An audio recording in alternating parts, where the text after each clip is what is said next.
And welcome back to Subculture After Dark. Well, one of the biggest shows that's coming to Melbourne this year that's going to be a whole lot of fun for everybody is Punk Rock Factory are coming down under for this amazing tour that we've been talking about on the show.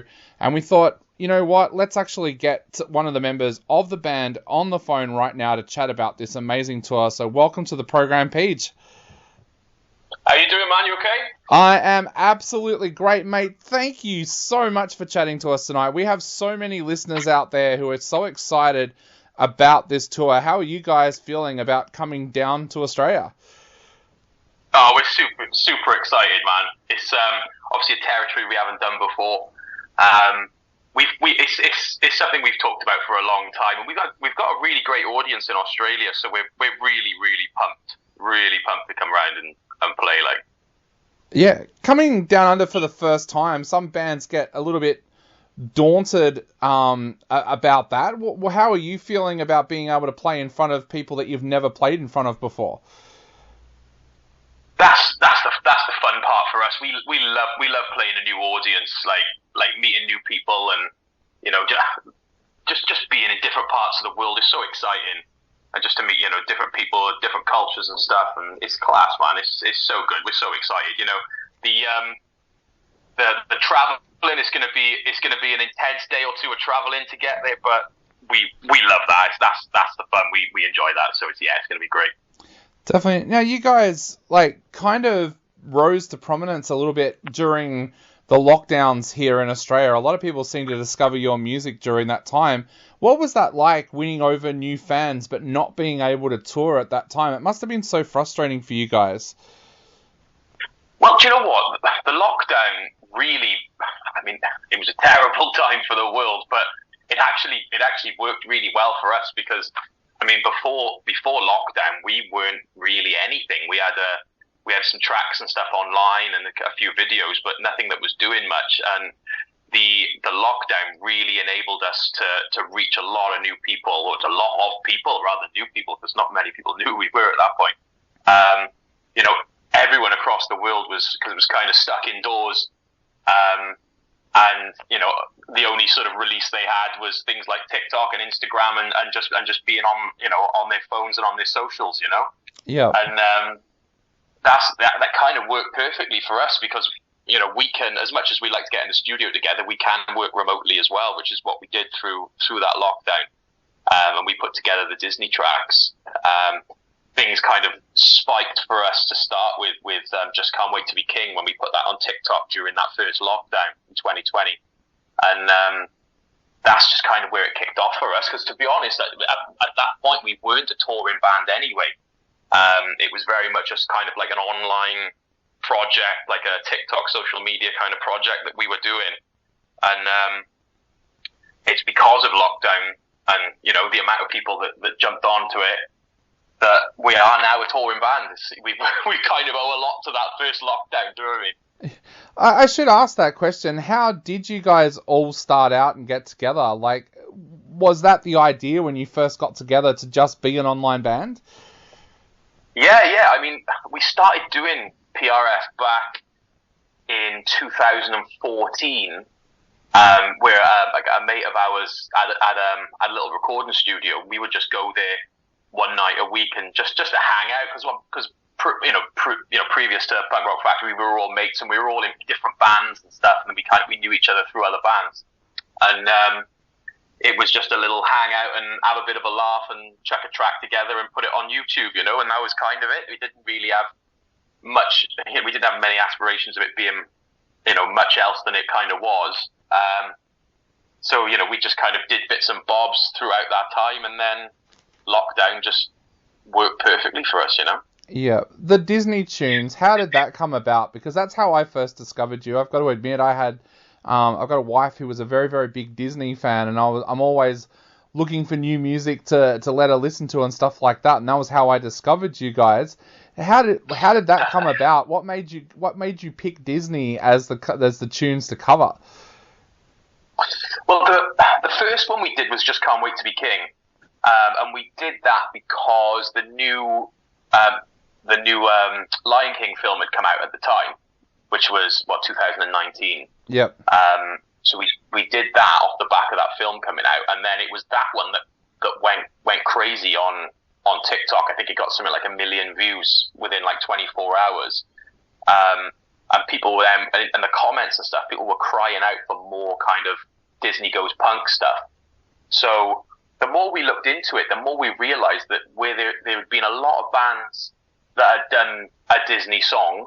No band had ever done a Disney album as such. You know, there's always been the kind of Disney Goes Punk and the Pop Goes Punk stuff kicking about, but no one band had ever done a full album of it for Disney. So yeah, we ended up jumping on that, and then because of the lockdown, obviously everyone, including every musician in the world, was kind of stuck at home. So we reached out to some musicians and singers that we that we admired for years, and they were all kind of stuck at home with nothing to do. So they all kind of jumped on it, and we ended up with an album full of guests. You know, it was class. How did you go about picking which Disney tracks you wanted to do after that? Like, to do the whole album, you had to end up using a lot more tracks. How did you work out which ones you wanted to cover? I mean, we went for the big hitters, the ones that everyone knows, the kind of obvious ones from all the most popular Disney films. So it was quite an easy pick, really, for that first album.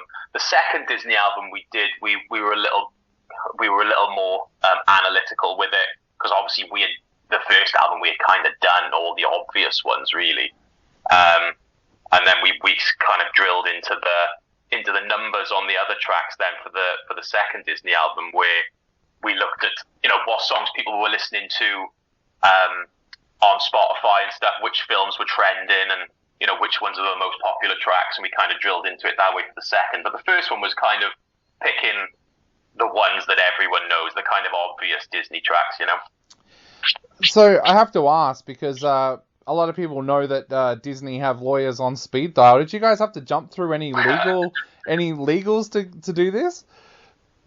Well, we were very cautious. I mean, in terms of releasing the tracks on streaming platforms, it's all done through a distribution company who pay all the original artists and writers before any money comes our way. So we don't really have to do anything. As long as when we upload the tracks, we state who the original writers were, who the original performers were, they get their cut before we see any of it. The only thing that we did actually do was with the artwork, because we kind of parodied Disney characters on the artwork, we ended up with a contact at Disney who we sent everything to, and they came back and said, maybe change that, but other than that, you're good. We were like, all right, okay, that's great. So yeah, we did end up with a contact, but it was more for the artwork than the actual music itself. What was it like being able to branch out a little bit more with It's Just a Stage We're Going Through, and moving away from Disney a little bit and branching out into other tracks? What was that like for you guys as well? Oh, we loved that. We really enjoyed that. I mean, musical fans, we find, are very similar to Disney fans. They're very passionate about what they like, and it was the musicals thing was something that we had planned on doing for a long time. And after we had done the Disney stuff, the TV theme stuff, and then another Disney album, it felt like it was the right time to do that, and that was a lot of fun, because those songs, the musical tracks are incredible.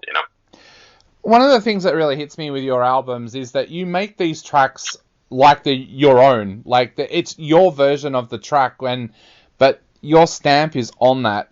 What's that process like when you pick a song and you say, right, we're going to do this one? What's that process then to sit down, play it out, and then record so that it sounds like your track? What's that process like? Yeah, like we like to think that we don't just cover songs, we kind of rewrite them.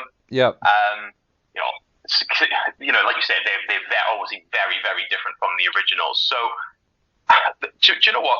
The recording process of it is actually a lot simpler than you'd think. I mean, what we do is we collectively pick which tracks we're going to do, Then Cobb, our drummer, he'll sit there with them and get them to a tempo that works, that's not too fast, but obviously, it isn't too slow either. It's going to fit in with the genre. And then he will put some drums down just kind of over the original track, just so we can all get a feel for it.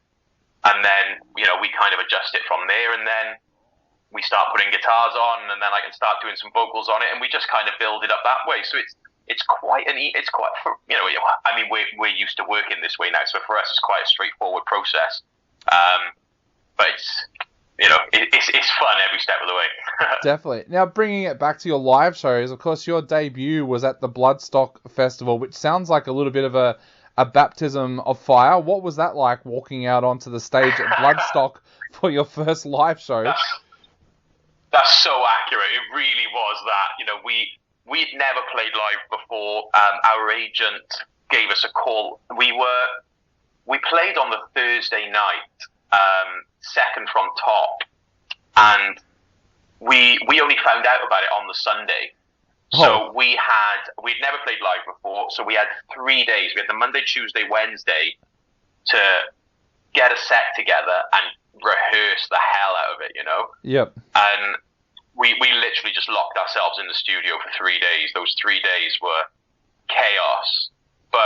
And we turned up, and we were so apprehensive. Like, we're turning up to a heavy metal festival, and we're going to be playing Disney songs and TV theme tunes. Punk stuff, like pop punk style. Do you know what I mean? Yeah, yeah. Thinking, you got such heavy bands playing, but do you know what? I think we were a light relief for a lot of people, because a whole weekend of relentless metal could be hard work, I think. Yeah. So we didn't know whether we were going to get things thrown at us or what, but we walked on that stage, and it was in one of the big tents there, which was about 6,000 capacity tent, I think.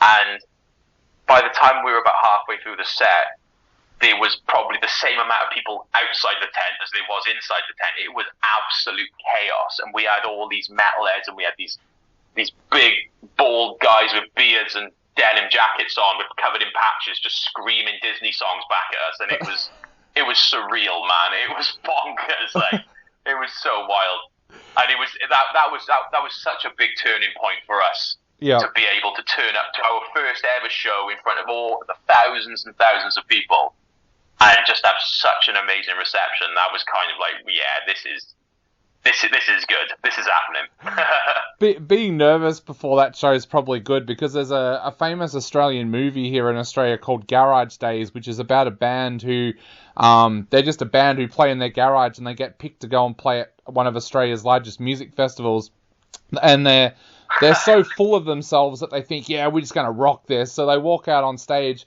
and everything that goes wrong can go wrong. The guitarist is out of tune. Right. The drummer falls off his stool and kicks his drum kit over, and they end up getting booed off stage. So it's probably a good thing you guys were nervous and not, we've got this. You're probably right. Yeah, you're probably right there. So, mate, tell us a little bit about what you've got in store for Australia. Like, you've got 6 albums under your belt now. What have you guys got planned for your Australian set list? So we've got our sort of set staples, which are some of the, a lot of the Disney stuff, and a couple of bits of the TV stuff. There'll be a couple of the musical tunes in there as well. We are chucking in a couple of Australian related tracks, to see how they go down. We're gonna. I don't know if you saw just now we did the Bluey theme tune. Yep. The Bluey intro on socials the other day, and that's absolutely blown up. So we had talks yesterday with we got to check that in the set, and we just for a giggle. Like, I mean, it's about 30 seconds long, so it's we might as well chuck it in for a laugh. Well, Pete, we are running out of time very, very quickly, but I just want to say thank you so much for taking the time to chat to us on our show tonight. And I guess to finish off, what would you like to say to people out there who are thinking about grabbing tickets for these 3 amazing shows? You should come and check us out. If you've never seen us, never heard us before, whatever happens, you're going to have a good night. Our shows are always fun. We always have a laugh. We love to include the crowd. It'll be whatever happens, even if you don't like the songs, you're going to have a good night. It's going to be a good laugh. There's only a few tickets left for all the shows now as well, so jump on, get your tickets, and we'll see you there.